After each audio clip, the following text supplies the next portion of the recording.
Querido, gostaria que você prestasse muita atenção na mensagem de hoje. Eu queria dizer para você a seguinte frase, preste atenção. A vida é feita de desafios. A vitória em desafios é o alimento para a felicidade. Uma pessoa que não supera obstáculos, uma pessoa que não vive desafios e os vence, ela não conhece a felicidade. O tema da mensagem de hoje é superando o medo de seus desafios. De assumir desafios. Corrija aí para mim. Superando o medo de assumir desafios. O problema é que se não assumirmos certos desafios, sabe o que acontece? Nós vamos falir. Nós vamos morrer. Na vida, há desafios que se você não pegar, você não vai simplesmente se manter no lugar onde está, você vai andar para trás. Há certos desafios que se o empresário não assumir, a empresa dele fecha. Há certos desafios que se o chefe de família não assumir, o relacionamento dele com a esposa acaba. Tem gente que quando tem que decidir, emperra. E alguns ficam tentando arrumar alguém que decida por eles, para poder ter a quem culpar. Mas há desafios que só você pode assumir. Ninguém pode assumir por você. É muito comum a pessoa chegar no meu gabinete e falar assim, pastor, minha situação é essa, o que eu faço? Falei, meu Deus, pastor, a minha situação é assim no meu casamento, eu vou divorciar, né? Não é isso que eu tenho que fazer? Falei, mas eu que vou decidir por você, é muito complicado, eu assumir o ônus se der errado. É muito gostoso assumir o bônus quando dá certo. E nós estamos estudando nessa série de mensagens a vida de José. E o tema dessa série é uma vida de superação. E hoje nós temos que superar o medo de assumir desafios. E a vida de José é um exemplo disso. Por isso, abra sua Bíblia em Gênesis capítulo 41, que eu vou ler muitos versículos aqui agora. De Gênesis capítulo 41. Nós lemos assim, Gênesis, primeiro livro da Bíblia, capítulo 41. José interpreta os sonhos de Faraó. Diz assim a partir do verso 1 de Gênesis 41. Ao final de 2 anos, o Faraó teve um sonho. Ele estava em pé junto ao rio Nilo, quando saíram do rio 7 vacas belas e gordas, que começaram a pastar entre os juncos. Depois saíram do rio mais 7 vacas, feias e magras, que foram para junto das outras, à beira do Nilo. Então, as vacas feias e magras comeram 7 vacas belas e gordas. Nisso, o Faraó acordou. Tornou a adormecer e teve outro sonho. 7 espigas de trigo, graúdas e boas, cresciam no mesmo pé. Depois brotaram outras 7 espigas, mirradas e ressequidas pelo vento leste.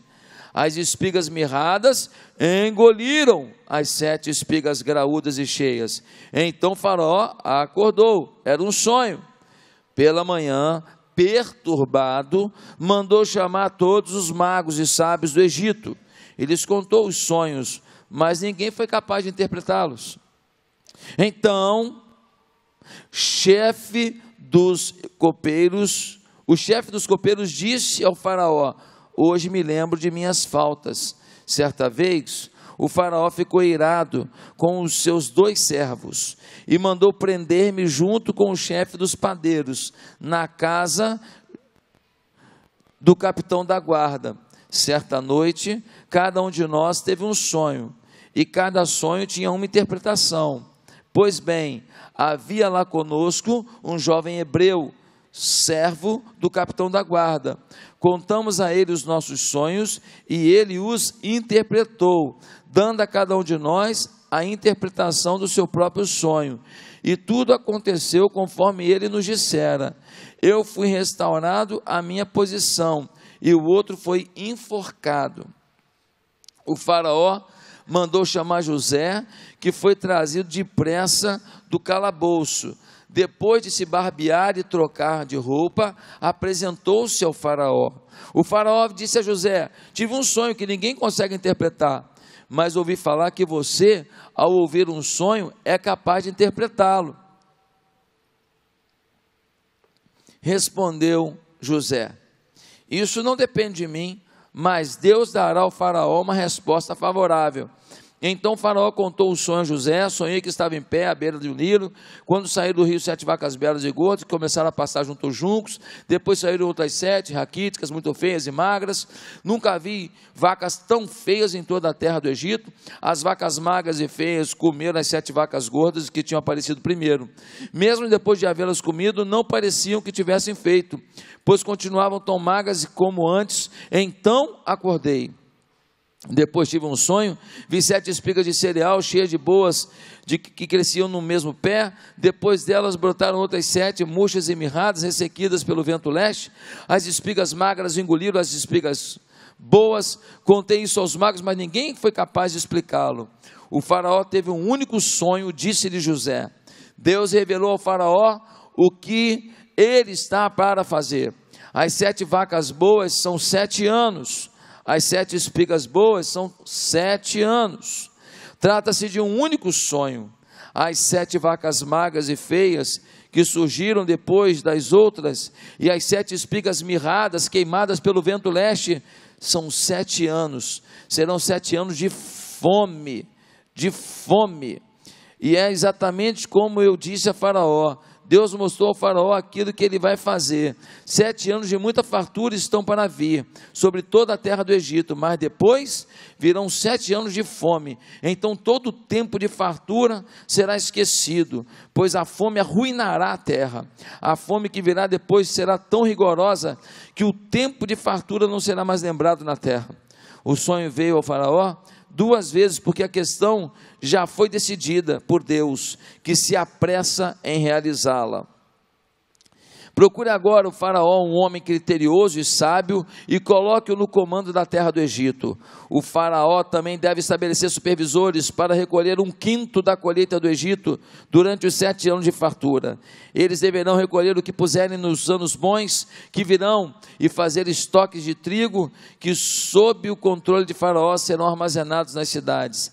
Esse estoque servirá de reserva para os 7 anos de fome que virão sobre o Egito, para que a terra não seja arrasada pela fome.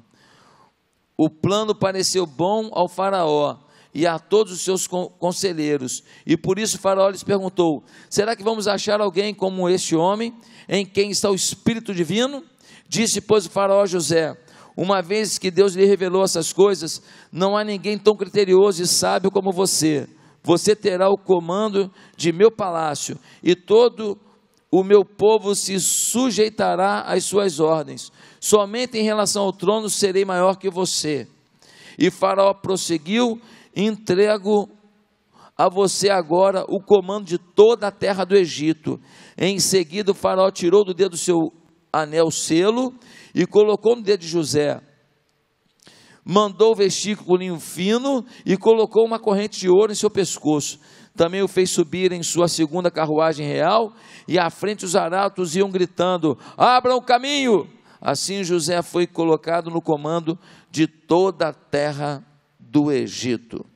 Vou ler agora o versículo 49. Assim José estocou muito trigo, como a areia do mar, tal a quantidade que ele parou de anotar. Versículo 53, assim chegaram ao fim os 7 anos de fartura no Egito, e começaram os 7 anos de fome, como José tinha predito. Houve fome em todas as terras, mas em todo o Egito havia alimento. A vida de José passa por situações que ele não escolheu. Ele não escolheu o seu filhinho predileto do papai. Ele não escolheu ser odiado pelos irmãos. Ele não escolheu ser vendido pelos irmãos. Ele não escolheu ser um escravo no Egito. Ele não escolheu as tarefas que ele tinha que fazer para Potifar. Ele não escolheu ser desejado pela mulher de Potifar e depois a mulher mentir dizendo que ele tentou agarrá-la e por isso ele ser preso. Ele não escolheu ir parar numa masmorra. Ele não escolheu ter que trabalhar dentro de uma masmorra. Ele não escolheu um monte de coisa na vida, mas agora chegou o momento dele escolher.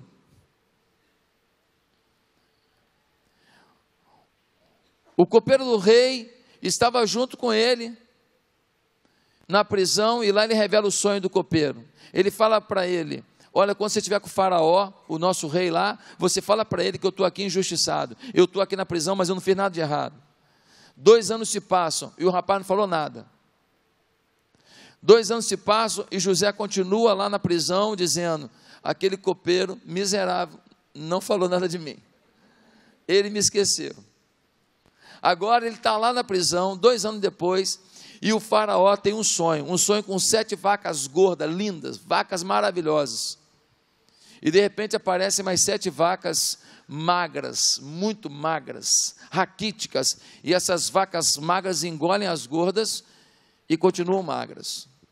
Depois aparecem espigas de trigo, robustas, lindas, 7 espigas, e daqui a pouco aparecem mais 7 espigas mirradas, horríveis, secas, e essas espigas secas engolem as outras espigas, e o faraó acorda.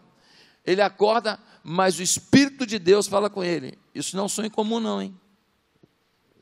Você sonhou com 7 vacas gordas, 7 espigas gordas, 7 vacas magras, 7 espigas magras, e isso não foi à toa. Ele tem a sensação clara. Aliás, querido, é preciso que você entenda que o Espírito Santo não fica falando em voz audível com as pessoas normalmente. Pode acontecer. A forma do Espírito falar é no seu interior, no seu íntimo. Pastor, mas eu não tenho essa convicção no meu coração. Não? Você tem certeza da sua salvação? Você recebeu Jesus na vida? Teve um grito? Teve uma voz audível? Não. Mas você tem certeza que aceitou Jesus? Sim, pois é. Por que a coisa mais importante da vida, que é a salvação, você sente no seu íntimo, e você não pode sentir uma palavra profética, um discernimento de Deus, uma revelação do Eterno, e Deus confirmar no seu coração? É assim que funciona. Por isso a sua intimidade com Deus, a sua busca a Deus, faz com que você tenha o discernimento de falar assim: Deus está falando comigo isso. Quando alguém fala assim, Deus falou comigo, tem gente que fala assim: meu Deus, essa pessoa anda ouvindo vozes. Não, ela ouve uma voz dentro de si, ela tem paz dentro de si, porque ao orar e ler a Bíblia, há paz diante daquela palavra, e às vezes é uma palavra desafiadora.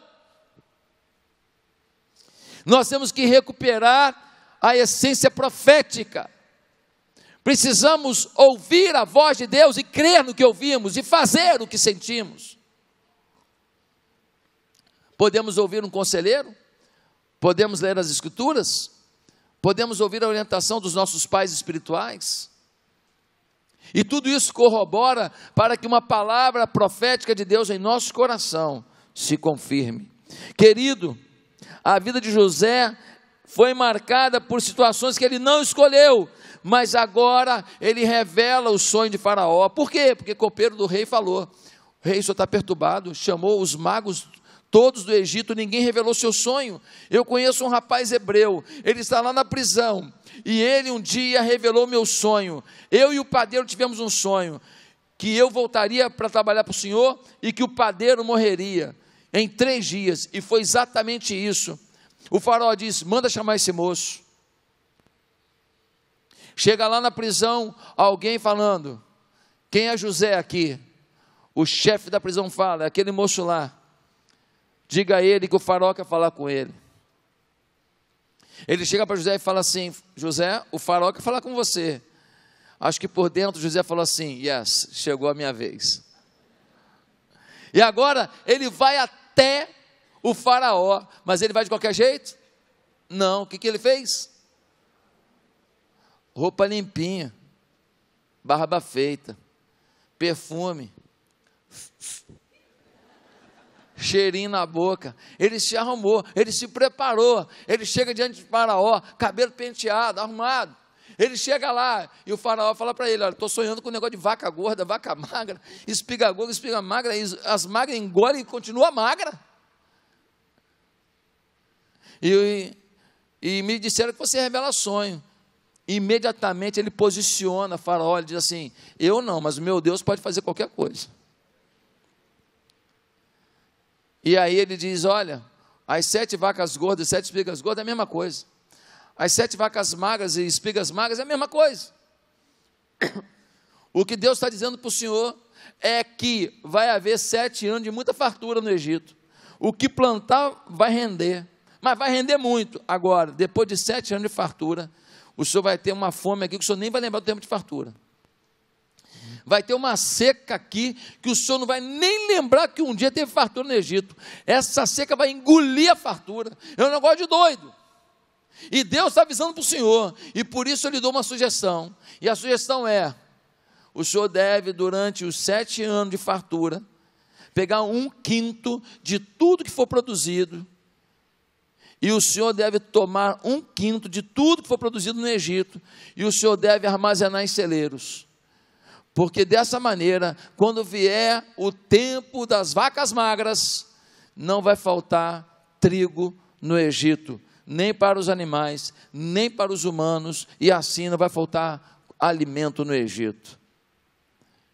O Senhor deve achar alguém preparado para conduzir isso, e o Senhor deve colocar supervisores abaixo dele, que fiscalizarão toda a terra, construirão os celeiros por toda a terra, e farão esse grande projeto.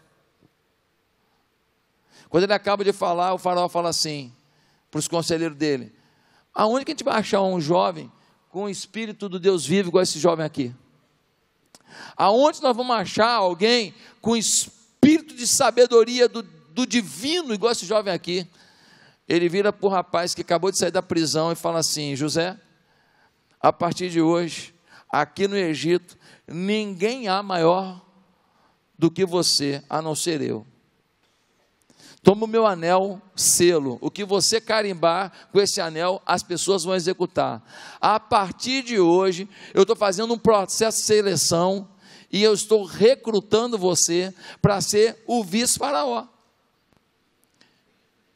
E toma mais, gente, tira essa roupinha dele, bonitinha essa roupinha, mas essa roupinha é meio simplesinha aqui, bota uma roupa de linho fino nele aqui, botaram, e agora pega ele, bota na segunda carruagem, eu tenho 2 carruagens reais, a primeira, a number 1, e tenho a number 2, a segunda, e bota ele na number 2 aqui, e manda ele dar uma volta por toda a terra aqui, em volta do Nilo, e aonde ele for, os arautos vão na frente gritando, abram alas, para que todos saibam que José agora é o vice-faraó, é o governador de todo o Egito. Durante 7 anos, José coordenou a estocagem de alimento, coordenou os impostos, coordenou tudo. Quando vieram as 7 vacas magras, o tempo da falência mundial, faltou comida em todo quanto é lugar, e o Egito tinha comida de sobra.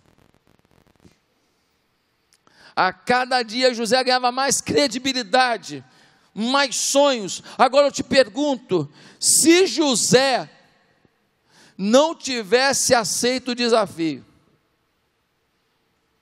porque, meus irmãos, se o copeiro do faraó, ele fez alguma coisa errada, ele foi jogado na prisão, se o padeiro fez uma coisinha errada lá no pão, e foi jogado na prisão, esse faraó é exigente, tá? Se o José falhasse, eu acho que o pescocinho dele corria um risco. Há desafios na vida que o seu pescoço fica em risco. Ele podia falar assim, bem, eu posso até dar uma força, mas eu não quero assumir. É assim que muitos fazem na célula. Ele poderia dizer assim, olha, eu gostaria mesmo de um emprego de meio expediente, o senhor tem? Porque eu estou muito tempo na prisão, eu queria começar devagar. Ele poderia falar assim, olha, seu faraó, agradeço muito, mas o senhor podia me dar a passagem de volta, dar um dinheirinho para eu voltar para a minha terra? Eu vou tentar achar meus pais. Ele poderia falar assim, sabe esse copeiro aqui, esse miserável, 2 anos falou nada com o senhor, né? Eu queria a vaga dele. Eu queria a vaga dele. Ele podia fazer isso. Meus irmãos, a responsabilidade é de um camarada que o máximo que ele fez foi coordenar uma fazenda. Agora ele vai coordenar a maior nação da terra. Você tem noção do que é isso?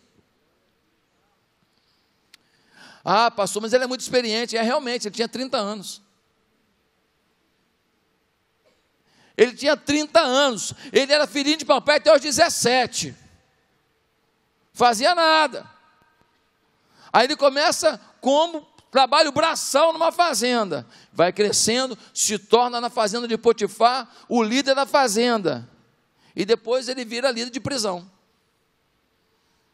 Agora ele tem que coordenar, ele é o vice-Trump, é a maior nação da época, ele é o vice-Trump, e ele tem que coordenar todo o sistema produtivo, todo o sistema fazendário da maior nação da época. É um desafio que não é para menino de 30 anos, não. Quero te perguntar uma coisa: quais os desafios que você tem na sua frente hoje? Será que hoje você tem que reconstruir sua família? Será que você tem que hoje cuidar sozinho de um filho? Será que você tem que perdoar alguém? Qual o grande desafio da sua vida? Será que você tem que arrumar um emprego melhor, superar uma doença? Será que você tem que ajudar alguém a sair da depressão? E não é fácil ajudar alguém a sair da depressão. A gente também fica deprimido, às vezes vendo a depressão de alguém. A gente fica triste de ver. Será que hoje você tem que montar uma empresa? Será que tem que ganhar a confiança de alguém, pagar uma dívida absurda, se tornar um funcionário modelo, porque até hoje você não foi? Será que hoje você tem que passar em um concurso? Será que você tem que vencer o desafio de amar e honrar seus pais, porque até hoje você não fez isso? Qual é o grande desafio da sua vida hoje? Será que é superar um trauma que te atormenta? Será que é vencer uma dor que te fizeram? Será que é vencer um pecado dominante que você não consegue vencer? Toda hora ele está na tua vida, é uma coisa que você luta contra, mas você não consegue, o tempo inteiro esse pecado te vence, e você não aguenta mais, porque você sofre com isso. Ei, querido, qual é o desafio que está diante de você? José, no mínimo, tinha que ter uma faculdade de administração, ou ser de uma família de empresários, ou ter uma experiência política para aquele desafio, porque você acha que todo mundo vai aceitar receber a ordem de um menino de 30 anos, que chegou da prisão para o governo? Os caras estão lá com o faraó a vida inteira, apoiando o faraó, trabalhando com o faraó, aí agora os caras têm 47 anos, 50 anos, 53 anos, trabalhando com o faraó, chega um menino de 30 anos e fala assim: agora quem manda sou eu, hein? Você acha que é fácil esse negócio? Não, ele tinha que ter muita engenharia política, queridos irmãos, mas ele assumiu isso, sem medo, sem medo.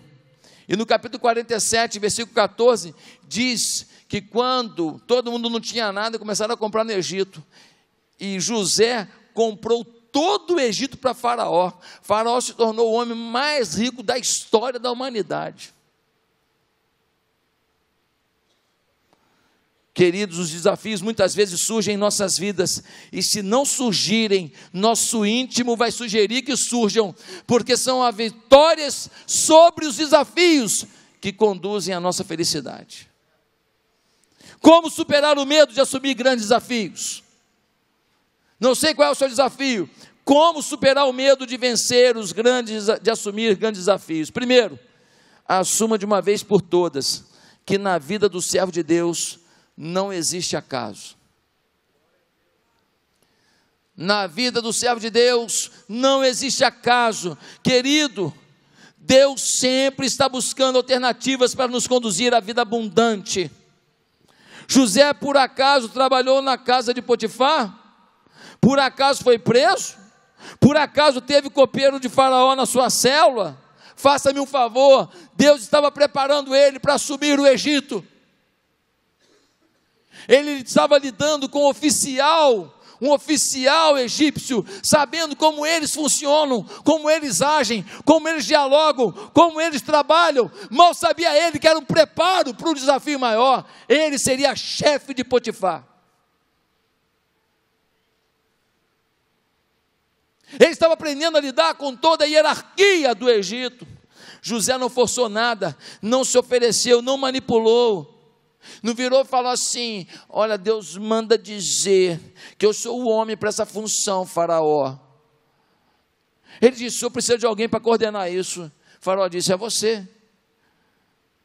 A garota chegou para o rapaz, estava fazendo medicina, amigo meu, bonitão, cheirosão, bacana pra caramba, legal, família legal, tudo. Ela virou e falou assim, queria te falar uma coisa. Ele falou, pois não.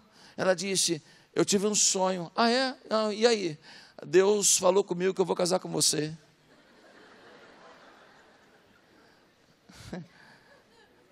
Legal, né? O meu amigo falou assim, é mesmo? Só não falou comigo ainda. Continua a tua oração.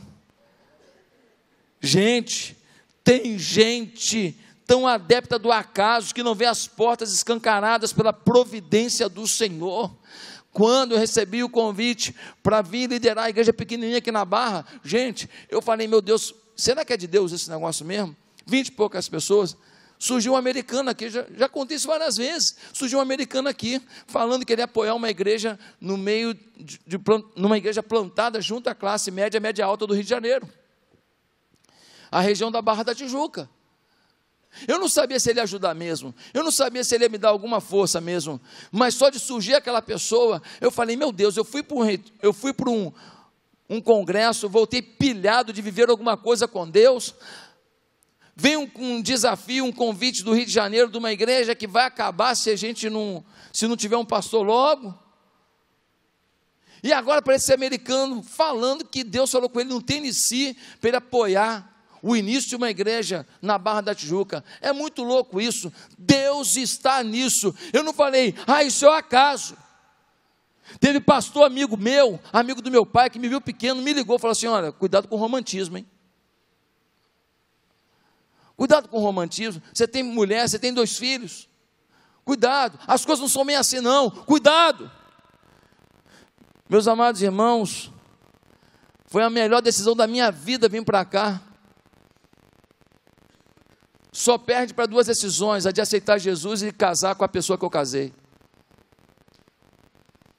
Depois de aceitar Jesus e a minha mulher, a melhor decisão da minha vida foi vir para cá, para trabalhar com essa igreja, que tinha 20 e poucas pessoas numa escola municipal. Eu não estaria vivendo isso com você. As vacas que Deus tem mandado para cá, as vitórias que Deus tem mandado para cá, a festa que eu saí daqui ontem encantado, feliz, realizado, de ver a alegria de um povo. Nada é por acaso. Comece a analisar o que está ao seu redor acontecendo. Deus está te direcionando. Segundo lugar, como vencer o medo de assumir desafios? Traga à memória suas vitórias em desafios menores. José não sabia fazer nada, mas fez bem feito na casa de Potifar, e chegou à gerência da fazenda. Chegou à gerência da fazenda, virou um preso, e virou o gerente da prisão. Ele pensou, nas coisas pequenas eu prosperei, quem sabe nas grandes também não vou. Ele tinha vitórias para contar. Ele chegou como escravo na fazenda de Potifar e cresceu. Ele chegou na prisão acusado de estupro. E ele prevaleceu. Tem gente que quer grandes desafios, grandes conquistas, mas essas pessoas não são vitoriosas em nada de menor expressão. Tem pessoas que falam, pastor, conte comigo, porque é um projeto assim, um projeto assado. Gente, você não é fiel num pouquinho, como é que você quer um desafio grande? O José venceu o pequeno desafio, pequenininho, foi vencendo 1 a 1, e aí Deus abriu uma porta para ele, escancarada, incrível. Meus amados irmãos, Mateus 25, 21, bem-estar, servo bom e fiel, sobre o pouco foste fiel, sobre o muito te colocarei, entra no gozo do teu Senhor. O muito vem pela dedicação ao pouco. Pastor, eu só entrego o boletim na porta. Não, uma coisa é entregar o boletim assim, ó. Outra coisa é, muito bom dia, seja bem-vindo, por aqui. Pastor, eu só ajudo a arrumar os carros lá. Uma coisa é falar assim. Outra coisa é falar, muito bom dia, por aqui. Isso, mais para cá, isso. Legal, joia, Deus abençoe, um bom culto. Nós podemos fazer ministério das pequenas coisas. Um abraço na chegada pode significar a salvação de alguém. Meus queridos, tem gente que fala, quero fazer algo tremendo para Deus, mas é irresponsável com tudo que de simples que vem à sua mão, abandona as coisas que faz na igreja, deixa para lá, faz de qualquer maneira, está na escala da recepção e falta, está na escala das crianças e falta, está na escala disso e falta, tem uma célula para liderar e não liga para ninguém, tem aniversariante na célula, não liga, feliz aniversário, vem para cá, faz um bolinho, corta e celebra com ele, não ajuda, uma pessoa vai na célula, ela falta, não liga, por que você não veio? Você faz falta, eu te amo. Você não faz as coisas bem feitas, aí dá errado, fala, eu não levo jeito. Não é que você não leva jeito, você leva jeito, só que você é negligente ainda. Você é top com as coisas que você se propõe, mas com as coisas de Deus, às vezes você deixa de lado. Tem muita gente que quer ser um pai melhor, mas o filho às vezes é difícil, a filha é difícil, e aí você vai ter que se superar. É o teu desafio. Às vezes, ele casa com a mulher, ela é bonita, mas ela é complicadinha. Mas você casou, agora você tem que descomplicar, você tem que pegar aquela linha embolada, soltando pipa, e desembolar aquele negócio. Dá teu jeito, meu filho. Mas depois de desembolar, ela vai ficar tão grata a você. Vai ser uma coisa tão linda. Meus amados, agora tem muita gente que só vai conseguir frustração se tiver uma coisa grande para fazer. Sabe por quê? Porque não aprendeu as pequenas lições das pequenas coisas. Tem gente com síndrome de grandeza. A pessoa acha tanto que pode grandes coisas que relaxa diante dos pequenos desafios. Os pequenos desafios são a escola para o seu sucesso. É a forma de cumprimentar uma pessoa no seu trabalho, é a forma de lidar com uma ofensa no seu condomínio, é a forma de você se relacionar com as pessoas na sua igreja, é a forma como você planeja um pequeno churrasco da sua célula, que vai fazer com que você vá aprendendo os pequenos princípios para as suas grandes conquistas. Se é para fazer um ovo frito, não fura a gema, meu filho. É desse jeito. Se é para jogar bola, jogue sem brigar. Se é para ajudar um filho no dever de casa, explique como se fosse uma aula paga. Se é para dar uma força lavando a louça da sua mulher, lave e seque. A mulherada gosta, né? Só os homens que não gostam disso.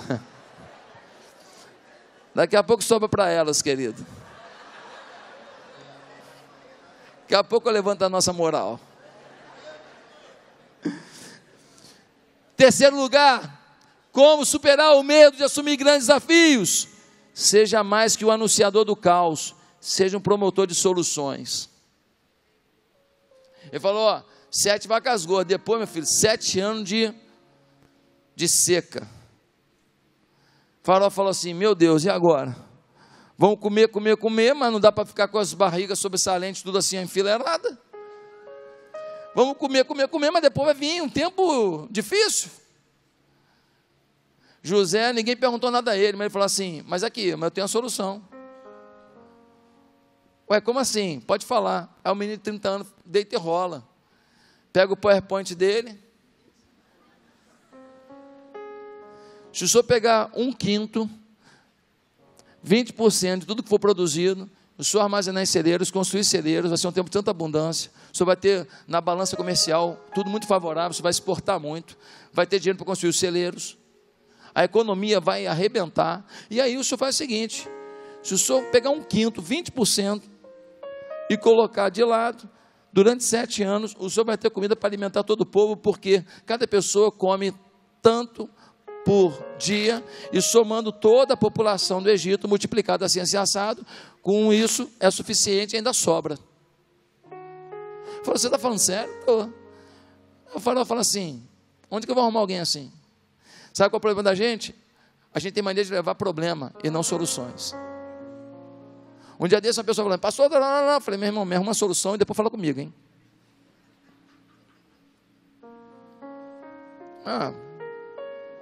Muito fácil falar que está ruim, está ruim, está ruim. Está ruim o quê? Fala detalhe, e me dá solução. Nós às vezes só queremos anunciar o caos. Não queremos nem dizer onde está a solução e nem ser parte dela. Na sua família você é parte da solução. Ah, minha mulher é muito ruim, meu marido é muito ruim, meu filho é muito ruim, minha filha é muito ruim. É, mas você é parte da solução com o seu amor, com a sua dedicação. Queridos, há pessoas que só veem problemas. Teu filho está fazendo o quê? Administração. Ih, não tem emprego para administrador não, hein? É assim o tempo inteiro. E a tua filha? Como é que tá? Está namorando? Está namorando. Ah, é? E o menino faz o quê? Ah, ele é jogador. Ih! A chance dele ser um jogador, nossa, sabe que é 1% só que consegue, né? Sai daí, ô boca do sapo. Que isso, irmãos? José deu a revelação, e sem que Faraó dissesse, ele foi lá e apresentou a solução. Sempre há uma saída, pois a Bíblia diz que com a tentação vem o escape, e com a luta vem a vitória, e com o problema vem uma solução. Quando eu cheguei em Patinga, nós tínhamos lá um desafio de fazer uma convenção, recebendo todos os batistas mineiros. Tinha tanto dinheiro para gastar, e a igreja não tinha 1 centavo no caixa para gastar. Eu tinha 3 meses para receber o pessoal. E eu, um garoto novo, com aparelho no dente, óculos. Quem quer confiar naquele menino? Mas aí eu vi uma oportunidade. E aí fiz um projeto de marketing, em que eu vendia faixas, eu vendia cartazes, eu vendia isso, vendia aquilo. Irmão, eu vinha tentando vender para os empresários da cidade. E se o cara não pegasse a primeira coisa, na última coisa ele ia ter que pegar, que era uma faixinha de 3 metros. Eu já contei isso aqui. E eu trabalhava até as 5 da tarde, ia almoçar 5 horas da tarde, só porque era correria, ia no empresário, ia no outro. E nisso eu conheci um monte de gente na cidade em 3 meses. E nisso eu ajudei a igreja num projeto em 3 meses, e nisso a gente fez a convenção, e no final sobrou um dinheiro, que com aquele dinheiro, a gente conseguiu fazer toda a bancada da galeria. Resultado, com 3 meses eu estava conectado com a igreja inteira. Com 3 meses, eu já era pastor da igreja. Com 3 meses, todo mundo confiava, falou, esse camarada gosta de trabalhar, hein? Não é bobo não. Com 3 meses, ei, você está enfrentando uma luta entre desafio, são os seus 3 meses para a vitória. É a sua chance de mostrar serviço. Ah, pastor, meu chefe foi mandado embora, eu estou assumindo as funções dele, nem me deram aumento ainda. Irmão, produz, semeia. Você é tão preocupado com o aumento que você não vai ter nem condições de mostrar o seu aprimoramento. Ah, pastor, eu tenho uma padaria, o cara abriu a padaria do lado da minha, ele quebrou. Tiro no pé. Abrir do seu lado é tiro no pé. Porque Deus é contigo. Só que agora você vai ter que fazer um pão diferente. Só que agora você vai ter que ter uma abordagem diferente. Só que agora você vai ter que ver qual é a potencialidade desse vizinho aí, para você aprender com ele no que ele pode até te ensinar. E você vai fazer um sonho diferente, um sonho integral, com creme de brócolis. Com o mesmo sabor daquele creme maravilhoso do sonho.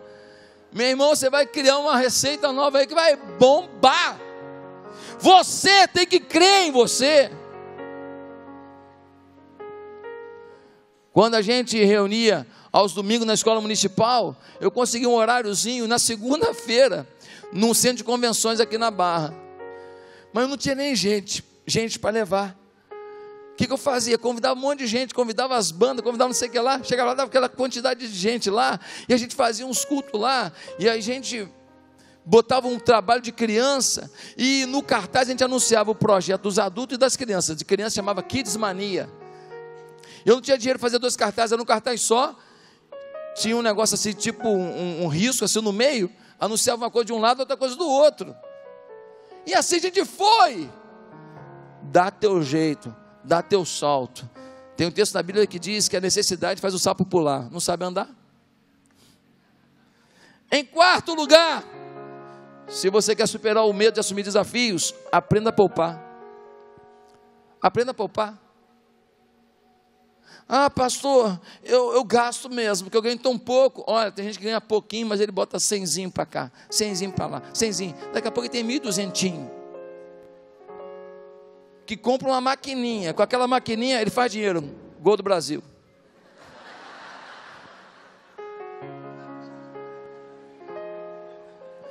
Aprenda a poupar.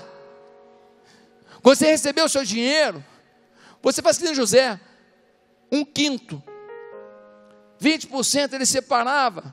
Ei, pega 10%, é de Deus, separa para Deus. 10% de tudo que eu ganho é semeadura com Deus. É esses 10% que abençoa os 90%. É assim que a Bíblia nos ensina. Os outros 10%, você tem que tentar poupar. Dá teu jeito. Pastor, não estou conseguindo. Vai administrando. Ah, pastor, eu vou comprar um carro zero novo. Está precisando mesmo? Ah, pastor, eu vou fazer uma reforma na casa. Planejou direitinho? Fez um projeto para não começar e depois não terminar?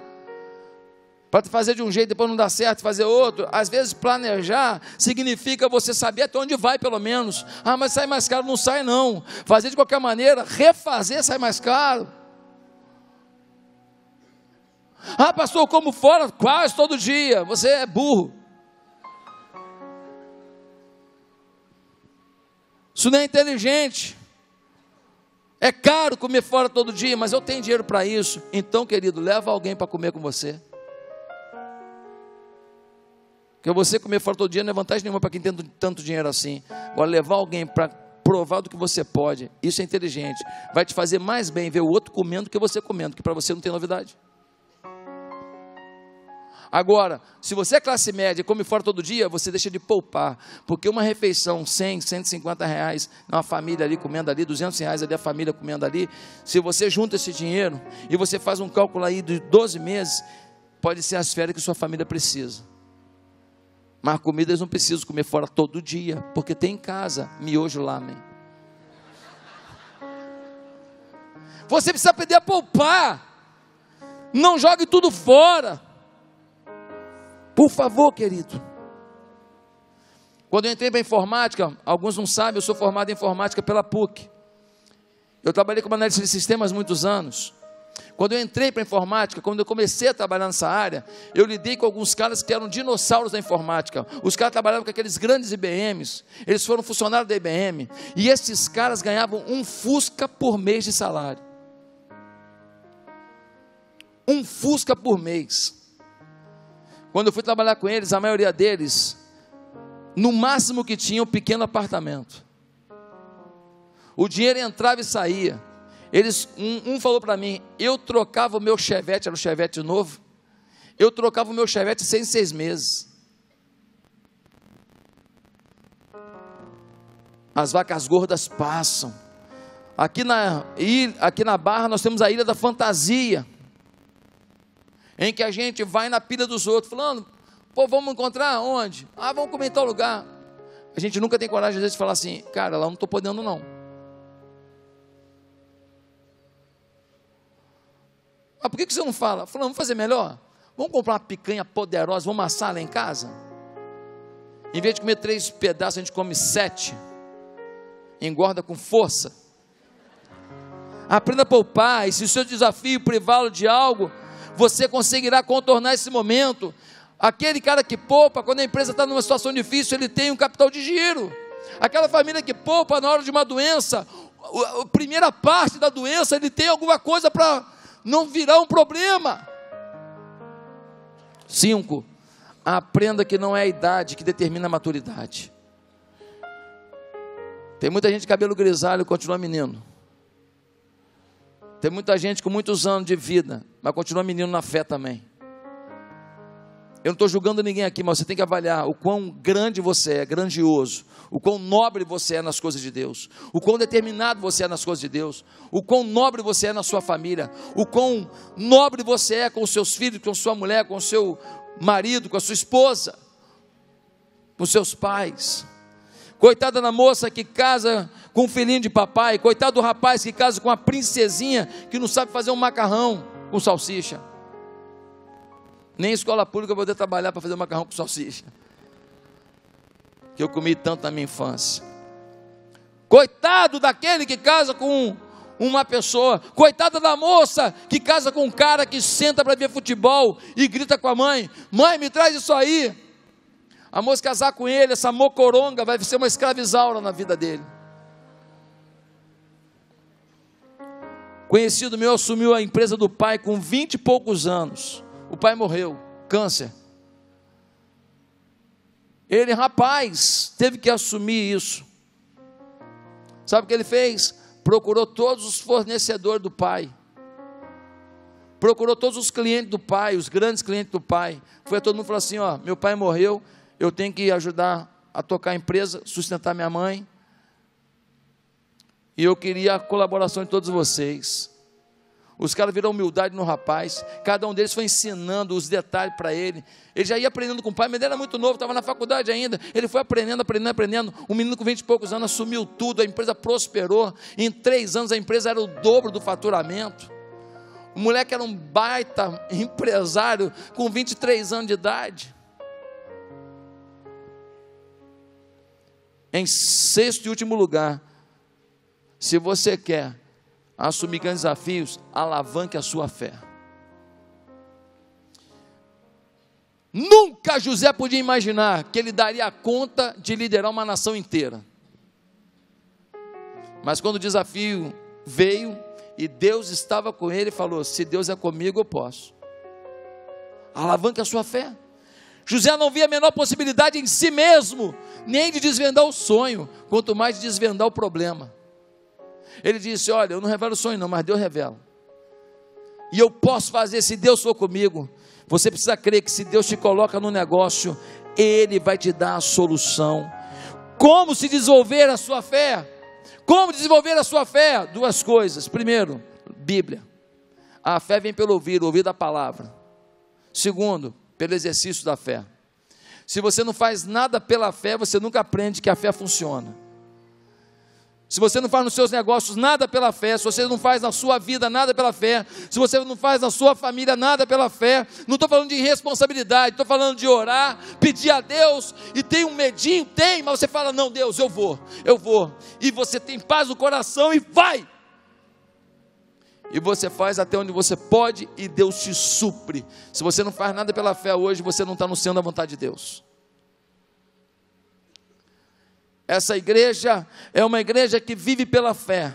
Nós nunca estamos satisfeitos? Sim, estamos satisfeitos. Conformados jamais. Conformados não. Enquanto tiver uma pessoa perdida no mundo, nós não vamos nos conformar. Teve um pastor da Baixada Fluminense, procurou um empresário, falou: quero comprar aquele galpão. Falou: o senhor tem algum dinheiro? Falou: não. Como é que você vai comprar então um galpão? Com latinha. Mas com latinha, sem com latinha. Nós vamos começar aqui uma campanha de latinha. Falou: mas eu acho que com latinha não vai conseguir não. Não, nós vamos conseguir sim. Ele falou com tanta convicção. Sabe o que aconteceu? O homem sentiu no coração de quebrar aquele negócio em muito tempo. E o povo começou a vender latinha. Mas porque vendeu latinha, vendeu também salgadinho. Porque vendeu salgadinho, também vendeu roupinha. Vendeu isso, vendeu aquilo. E o povo se uniu, começou a vender latinha e muito mais coisa.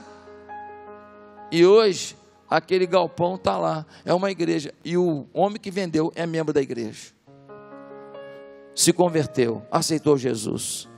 Ah, meus amados irmãos, nem no meu melhor sonho, eu poderia imaginar o que Deus está fazendo nessa igreja, nem no meu momento mais Highlander, mais Rambo, mais Schwarzenegger da minha vida, eu poderia imaginar que Deus me daria a chance de participar desse filme de aventura. Nem no meu momento de maior alegria eu poderia imaginar o que Deus faria nesse lugar. Deus fez comigo e com você. Mas um dia eu tive que assumir um grande desafio. Quero te perguntar uma coisa: qual é o grande desafio que Deus tem à tua frente? Vai assumir ou vai amarelar? vá para a oração, vá para o jejum, vá para a Bíblia, acredite no sentimento do seu coração e toca a tua vida, porque um grande desafio Deus tem à tua frente, mas uma grande vitória Deus já determinou. Que Deus nos abençoe, vá em paz.